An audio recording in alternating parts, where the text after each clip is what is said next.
जय हिंद दोस्तों, आप सभी का अपना चैनल राजमात सलाम है। आप सभी का स्वागत है। आइए हम लोग देख रहे थे एसएससी जीटी कांस्टेबल का प्रीवियस ईयर क्वेश्चन 22/11/2021 का प्रश्न है। फर्स्ट शिफ्ट का क्वेश्चन था। देखिए इससे पिछले का हम लोग देख लिए थे, 4 नंबर तक देख लिए थे। ठीक है, आज देखते हैं क्वेश्चन नंबर 5। ये प्रश्न 5 क्या कर रहा है? 45 किलोमीटर प्रति घंटा की चाल से चल रही एक ट्रेन एक घर को 12 सेकंड में पार करती है। ट्रेन की लंबाई ज्ञात करें। देखिए भाई, क्या होता है जब कोई भी ट्रेन किसी पोल को पार करे, आदमी को पार करे या किसी पेड़ को पार करे, तो वो रेलगाड़ी खुद की लंबाई को पार करती है। ठीक है, जब रेलगाड़ी किसी पोल को पार करे, आदमी को पार करे या किसी पेड़ को पार करे, तो अपनी रेलगाड़ी अपनी लंबाई खुद की लंबाई को पार करती है। अब कोई रेलगाड़ी लंबा है इतना, अब एक पेड़ है, तो यहाँ से जब शुरू किया और जब तक लास्ट तक पार नहीं करेगा तो थोड़ी कहेगा कि इसका पार कर गया। तो यानी कि इसका तो देखिए वास्तविक में इसका भी कुछ लंबाई या कुछ चौड़ाई होगा, मगर इसको न के बराबर माना जाता है। जो ट्रेन का चैप्टर है उसमें न के बराबर माना जाता है। तो यानी कि जब भी इसको पार करेगा तो यहाँ से जब यहाँ लास्ट तक पार करेगा, यानी जितना इसका टोटल लंबाई है तो टोटल लंबाई खुद की लंबाई पार करेगा। जब यहाँ से शुरू किया, यहाँ से जब इसको पूरा क्रॉस, जो इसका लास्ट सिरा है, लास्ट से जब यहाँ से पार शुरू किया, अब जब तक यहाँ लास्ट ना होगा तो थोड़ी नहीं है कि इसका पार कर गया है। इस ऐसा तो नहीं ना होगा कि बीच में यहाँ है तो बोलिए कि हम पार कर गया है, आधा पर है तो पार कर गया है। जब तक इसका लास्ट बोगी जो इंजन है और जो लास्ट बोगी है, जब तक पूरा पार ना कर जाए तो तब तक ना कर सकते हैं पार किया है। तो यानी जब तक कितना पार करेगा, ये अपना खुद जितना लंबाई है इसका खुद के लंबाई को पार करेगा। और जो पेड़ की लंबाई है, चाहे आदमी की लंबाई है या पेड़ की लंबाई है, तो इसका भी कुछ चौड़ाई होता है, इसका भी कुछ अपना लंबाई है। इसको ट्रेन के जो चैप्टर है उसमें इसका लंबाई नहीं माना जाता है। ठीक है, तो इसमें दी है चाल दिया है का चाल दिया है 45 किलोमीटर प्रति घंटा और समय दिया है 12 सेकेंड। स्पीड कितना दी है? 45 किलोमीटर पर घंटा और टाइम समय कितना लग रहा है? 12 सेकेंड। 12 सेकेंड। देखिए, और समय मेरा सेकेंड में है तो हम चाल को परिवर्तन कर सकते हैं। चाल को हम किलोमीटर प्रति घंटा है तो इसको मीटर पर सेकेंड में ले सकते हैं। तो ये मेरा चाल दिया है किलोमीटर प्रति घंटा और समय दिया है सेकेंड में। तो इसको हम क्या करेंगे कि 45 किलोमीटर प्रति घंटा है तो इसको मीटर प्रति सेकंड में लाने के लिए क्या करेंगे? 5/18 से गुना करेंगे। 5/18 से गुना करेंगे तो मेरा स्पीड कितना आ जाएगा? 9 से कटेगा, 9×5 = 45, 9×2 = 18, यानी 25/2। अब मेरा चाल किस में आ गया? मीटर पर सेकंड में। यानी 1 सेकंड में ये 12.5 मीटर पार कर जाएगा। ठीक है, देखिए एक कन्फ्यूजन होता है कि गुना किससे करना है, 5/18 से करना है या 18/5 से करना है।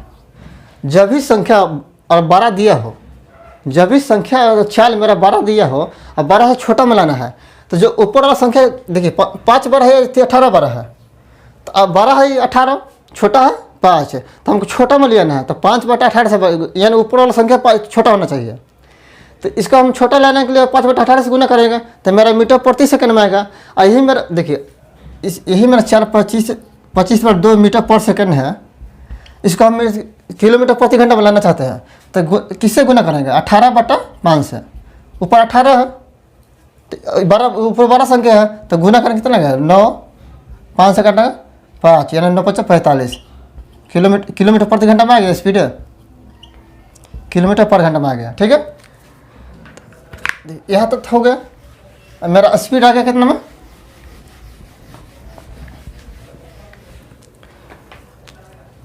मेरा स्पीड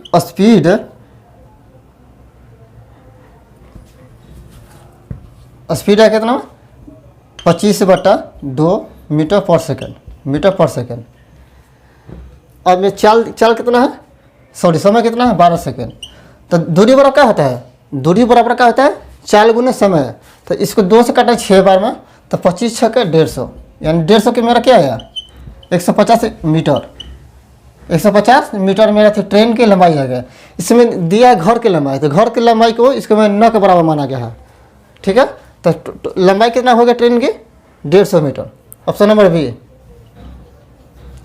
प्रश्न में घर दिया है तो घर का तो कैसा भी घर हो सकता है, लंबाई भी ज़्यादा लंबाई भी हो सकता है, जिसमें घर की लंबाई 9 के बराबर बना है। ठीक है,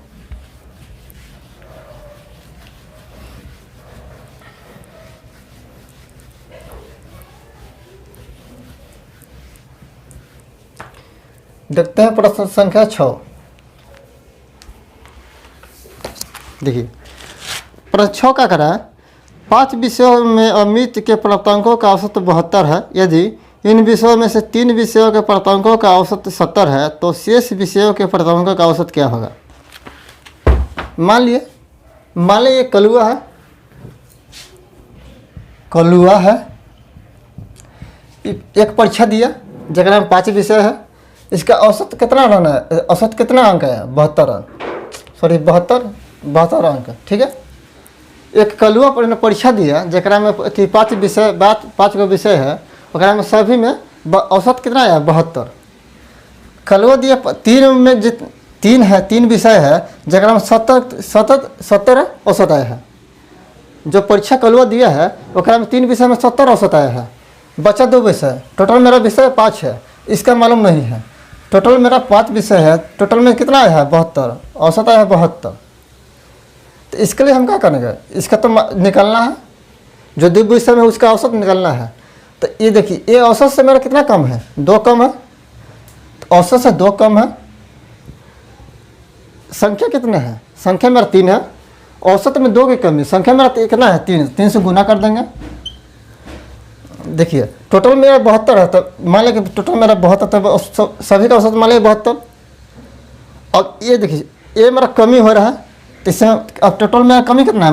अंक में टोटल 6 अंक कम हो गया। जब औसत में 2 की कमी हो रहा है, टोटल संख्या 3 है, तो टोटल मेरा कितना अंक कम हो गया? 6 का अंक हो गया। यानी 6 जो 2 विषय है इसमें 6 अधिक मिलेगा, 6 अधिक मिला तब जाके मेरा औसत जो औसत रहेगा वो समान रहेगा। 3 विषय में 6 कम हो रहा है तो इससे में 6 अधिक मिलना चाहिए, तब मेरा जो औसत है, औसत में हम 6 अधिक करेंगे तो मेरा औसत में कोई परिवर्तन नहीं होगा। तब 72 हम पहले औसत था, सभी का औसत 72 था, तब 72 औसत है। देखिए औसत तुलना 72 से की है, तब 72 को सब मान लें कि इसका भी 72 है, इसका भी 2 संख्या का 72 है। ठीक है, अब ये 70 लिया है जिसके वजह से 6 कम हो गया है। अब 6 हमको 2 में अधिक लाना है, 6 संख्या 2 में अधिक लाना है। तो और संख्या में पूछता, तो देखिए टोटल संख्या पूछता, तो इससे टोटल संख्या को 2 संख्याओं का औसत संख्या निकाला, तो इसे 2 से गुना कर देते हैं, कितना आता है? 144। इसमें हम 6 जोड़ देते हैं तो मेरा 150 आ जाता है, दोनों का टोटल संख्या। मैं पूछ रहा है औसत है, तो औसत मेरा 72 है। 6 संख्या है, 6 संख्या का हम 2 में बांटना है, कितना आएगा? 3, यानी +3 का करना है, औसत में 3 की वृद्धि करना है, तो 72 है संख्या। औसत में सभी का औसत 72 है, इसमें औसत में कितना वृद्धि करना है? 3, तो +3। अब 2 संख्या का औसत कितना आएगा? 75।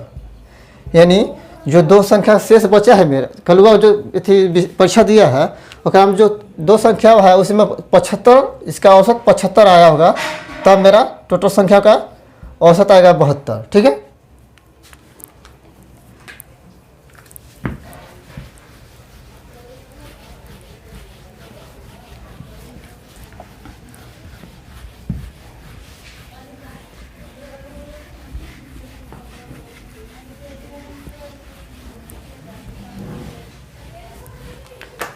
देखते हैं 7 नंबर।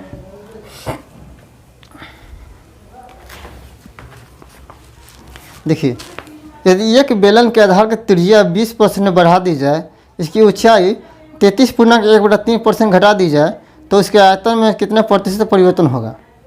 देखिए भाई, बेलन का बात, वो रोटी बेलन बेलन मत समझिए, उसका भी अपना चार्ज है।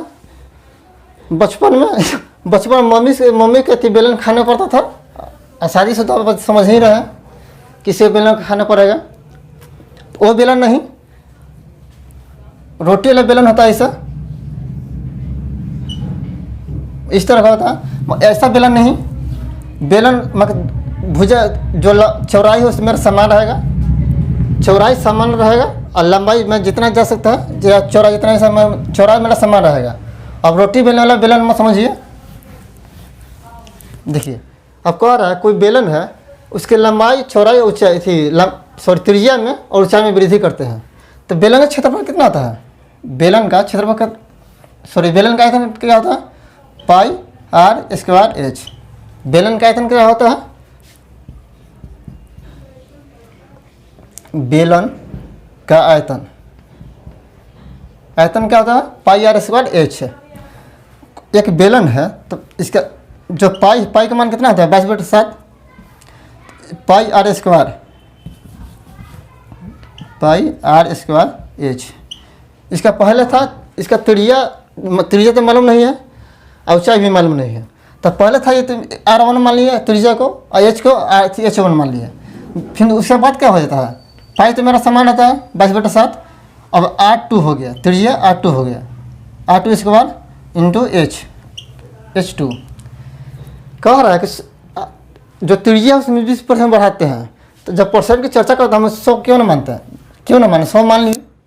अब इसको हम रेशियो में लेते हैं, रेशियो में काटने में आसानी होगा, तो पाई से पाई मेरा कैंसिल हो गया। अब मान लीजिए पहले मेरा 100 था, पहले मेरा त्रिज्या 100 का, हम त्रिज्या को भी मान लिए 100, शुरू में त्रिज्या भी 100 था, एच को भी मान लिए 100 है, एच को भी मान लिए 100 है। यह तो देखिए 20% है, 20% है तो 20% को हम 1/5 लिख सकते हैं और 33.1/3 को हम 1/3 लिख सकते हैं या 33/3 लिख सकते हैं।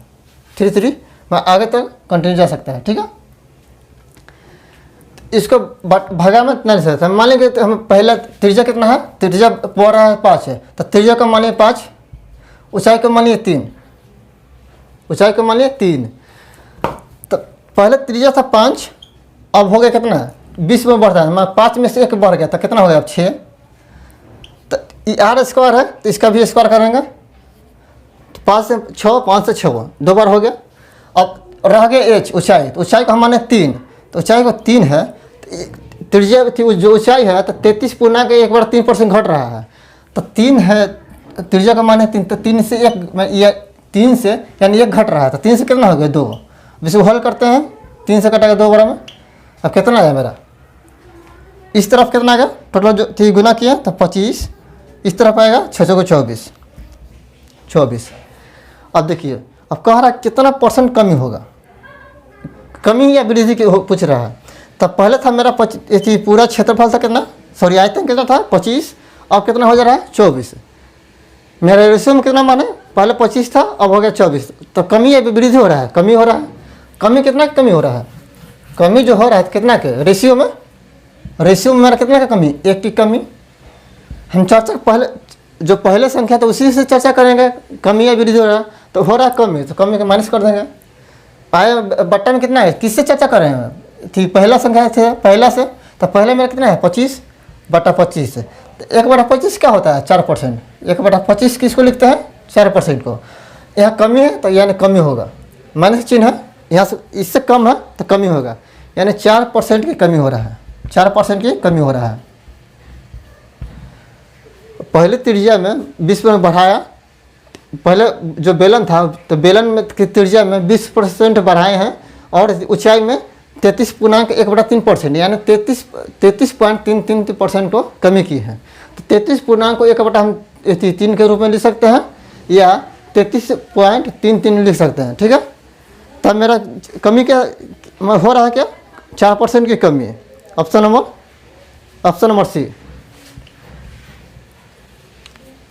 7 नंबर हो गया।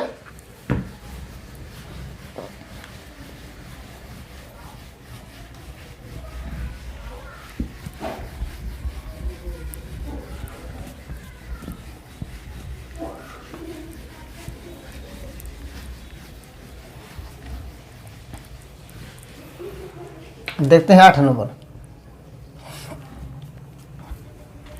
देखिए प्रश्न 8 क्या कर रहा है? कोई धनराशि 20% वार्षिक चक्रवृद्धि ब्याज की दर से 2 वर्षों के लिए जमा की जाती है और यदि इस पर ब्याज अर्धवार्षिक रूप से देय होता है तो वह वार्षिक रूप से देय ब्याज की तुलना में 964 रुपये अधिक होता है। तो धनराशि ज्ञात कीजिए। देखिए कोई धनराशि है, कोई राशि तो एक सौ कुछ भी मान सकते हैं। एक राशि है तो इसको एक सौ मान लिए। कह रहा कि उसका दर कितना दिया है 20%, दर रेट दिया है कितना 20%, समय कितना दिया है, टाइम कितना दिया है 2 साल। अब कह रहा है का और इस पर हम चक्रवृद्धि ब्याज पर लाते हैं, कोई राशि को 20% के ब्याज दर से 2 वर्षों के बाद चक्रवृद्धि ब्याज और एक अर्धवार्षिक रूप से, और समय मेरा 2 साल रहेगा, अर्धवार्षिक रूप से, और ब्याज हो गया अर्धवार्षिक। अब 2 वर्ष के बाद जो मेरा चक्रवृद्धि ब्याज मिलेगा उसका अंतर दिया है 964 रुपया।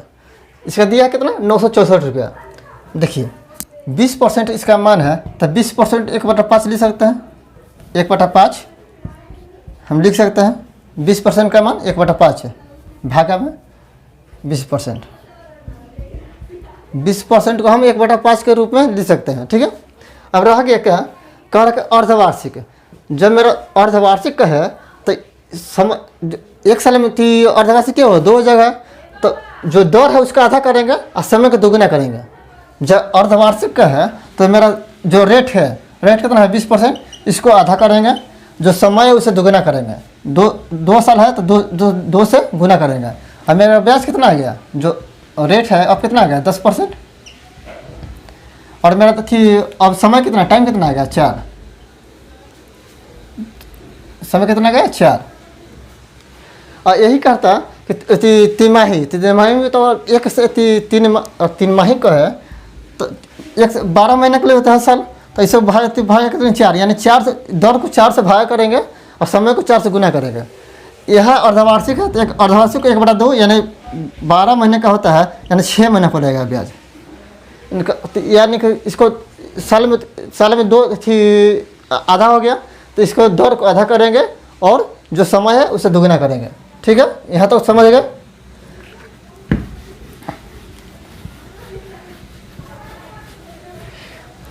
सॉरी, यहाँ रेट कितना था 20%, 20% को हम क्या लिखेंगे 1/5। यहाँ टाइम कितना था 2 साल, समय मेरा समय रहेगा। यहाँ मेरा थी रेट कितना है 10%, यहाँ टाइम कितना हो गया 4। ठीक है। देखिए अब चक्रवृद्धि निकालने के लिए और ये 4 गुना है तो 1/5 इसको 1/10 लिख सकते हैं। 10% को 1/10 है तो 1/10 है, पावर में थी 4 वर्षों के लिए है तो इसका पावर 4 गुना कर देंगे, सॉरी इसका पावर 4 कर देंगे। जो हर है इसका उसका पावर 4 करेंगे, यानी कितना हो जाएगा 10 को हम 10 को 4 पर गुना करेंगे तो 10,000 आ जाएगा। 10,000 आ गया। और ये मेरा थी ये है 1/5, 1/5 इस समय कितना है 2, तो यानी इसका स्क्वायर करेंगे तो अब कितना 1/25। अब ऐसा मानिए जो देखिए ऐसे मेरा कट रहा है, तब मान लें कि थी मेरा मूलधन तो नहीं, जो राशि हो तो नहीं मालूम है, तब मान लें कि मेरे पास राशि है 10,000 रुपया। ये माने है अपने खुद से माने हैं, ये दिया नहीं है। ठीक है, 10,000 मेरा राशि है, इस पर 20% और 10% दोनों को पहले मान निकालते हैं। तो 20% को निकालेंगे तो 20% का मान कितना होता है 1/5, इसका 1/5 करेंगे। पहले साल का ब्याज कितना आएगा 5 दूनी 10 यानी 2,000। देखिए फिर 2,000 का क्या करेंगे, जो ब्याज मिला 2,000 इसका 1/5 निकालेंगे, यानी इसका 20% निकालेंगे। फिर ये कितना आएगा 5 का 20 यानी 400। और 2 साल के लिए है तो इसमें पहले इसमें 2 से गुना करेंगे और इसमें 1 से गुना करेंगे। ये मेरा टोटल कितना आएगा 4,000, ये मेरा 4,400, इसमें 1 से गुना करेंगे इतना आ गया। ये मेरा वार्षिक निकला है। ठीक है, अब चलते हैं अर्धवार्षिक पर। अब हम तो राशि मान लिए थे, मेरा ब्याज यहाँ हो गया, टोटल मिला कितना हो जाएगा 4,400, ये वार्षिक हो गया। अब रहा थी हम ब्याज थी मूलधन कितना माना था 10,000 माना था। जो अर्धवार्षिक है तो इसका दर कितना है 10%। 10% 1/10 यानी कि इसका 1/10 10 भाग निकालेंगे 1/10 भाग। तो 0 से 0 कैंसिल यानी कितना बचेगा 1000। 1000 फिर 1000 जो राशि मिला उसका फिर 1/10 निकालेंगे गुने 1/10 सॉरी 1/10 0 से 0 यानी कितना हो गया 100। फिर इसका 1/10 निकलेंगे इसका 100 का 1/10 अब कितना आएगा 10। फिर 10 का 1/10 निकालेंगे 10 का 1/10 अब कितना आएगा 1। इसमें गुना कर किससे करना है 4 गुने 4 गुने 6 गुने 4 गुने 6 गुने 4 गुने 1। इस 4 वर्ष के लिए 4 वर्ष के लिए सूत्र होता है। जो पहला ब्याज को एक बार जो ब्याज निकले उसका 4 गुना कर देंगे फिर 6 गुना करेंगे फिर 4 गुना फिर 1। अब टोटल को जोड़ कर इसका 2 साल के लिए लगा है उसका जोड़ कर दोनों का अंतर निकालते हैं। ठीक है तो कितना हो गया 4000 ये में कितना हो गया 4640 1। अब टोटल जोड़ेंगे कितना आएगा 4641। टोटल जोड़ेंगे 4641। इनमें अर्धवार्षिक ले रहे हैं तो कितना ब्याज मिल रहा है मेरा पूंजी 10,000 रहता है तो अर्धवार्षिक और अर्धवार्षिक रूप से लेते हैं तो 10% की दर से कितना 4 साल में कितना होता है 4641 रुपया। वही 10,000 का राशि हम समान माने हैं जो हो रहा था कट रहा था तो अपने से माने हैं। तो ये राशि मानने का मेरा 10,000 है तो 20% की दर से 2 वर्षों का चक्रवृद्धि ब्याज कितना होता है 44 रुपया। दोनों का अंतर कितना आ रहा है दोनों का अंतर निकालते हैं तो अर्धवार्षिक ले रहे हैं तो कितना आ रहा है 4641 और वार्षिक ले रहे हैं तो कितना आ रहा है 4400। दोनों का अंतर कितना आया 1 4 2 मैं 241 आया। अंतर कितना आया 241। यहाँ रुपये में कितना अंतर दिया है 964। यहाँ अंतर है 141 रुपये में दिया है 164 यानी 241 का मान किसके बराबर है 964। हम माने कितना 10,000 तो हमको 10,000 का चाहिए गुने 10,000। मैं टोटल राशि देखिए जो अंतर है उसका मान दिया है 964 रुपया। हम टोटल माने थे 10,000 रुपया। ये अंतर दिया है जो हम 10,000 रुपया रहती माने हैं उसका ब्याज का दोनों का अंतर कितना है 241 रुपया और यहाँ अंतर दिया है 964 रुपया। हमको माने थे कितना 10,000 रुपया तो इससे काटते हैं कितना भाव कटेगा 4 16 4 दूनी 8 9 मैंने 4 बार में तो 4 को हम 10,000 गुना करेंगे तो कितना आएगा 40,000।